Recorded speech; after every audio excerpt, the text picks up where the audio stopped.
আমরা আজকে সকালে একটা খবর পাই কি একজন ভদ্রলোক, ওনার নাম প্রদীপ কর, ওনার বয়স 57 ইয়ার ওল্ড।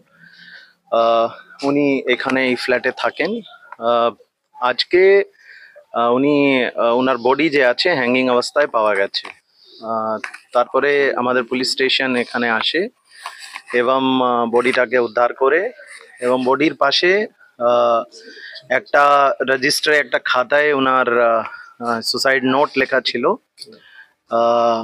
আমরা পরিবারের সাথে কথা বলেছি, বাকি ওনার যে পরিচিত যাদের সাথে উনি মিশতেন ওনার সাথে কথা বলেছি। যেটা প্রিলিমিনারি যেটা এখন পর্যন্ত আমরা জানতে পেরেছি সেটা হচ্ছে উনি এই যে এনআরসি নিয়ে বিভিন্ন ধরনের কথাবার্তা চলছে, ওটা নিয়ে ওনার মধ্যে একটা ডিপ্রেশন ছিল। ওটা নিয়ে উনি প্রচন্ড চিন্তিত ছিলেন, এবং পরিবারের লোকের যে বক্তব্যের মধ্যে উঠে আসছে, কালকে যখন এসআইআর এর অ্যানাউন্সমেন্ট হয়েছে তারপর থেকে ওনার শরীর যে আছে ওনারা বোধ করছিলেন কি উনি খুবই মানে রেস্টলেস রয়েছেন।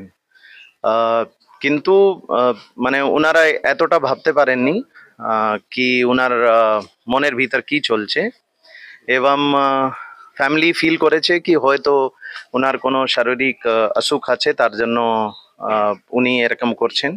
যাই হোক, রাত্রিবেলা উনি খাবার খেয়েছেন, কিন্তু সকালে ওনার যে ঘর ছিল উনি যখন ঘর থেকে বেরোননি, তারপরে ওনার যে ভাইয়ের স্ত্রী আছেন উনি ওনাকে ডাকেন, অনেকবার করে ডাকেন। যখন উনি কোনো সাড়া না দেন তখন উনি আরো আশেপাশের লোকগুলোকে ডাকেন। তারপরে ওনারা জানতে পারেন কি উনি ভিতর যে আছে গলায় দড়ি দিয়ে সুসাইড করেছেন। আমরা বডিটা পোস্টমর্টমের জন্য পাঠিয়েছি। বডি পোস্টমর্টম আজকেই হবে, এবং আমরা এখানে ইনকোয়ারি করছি।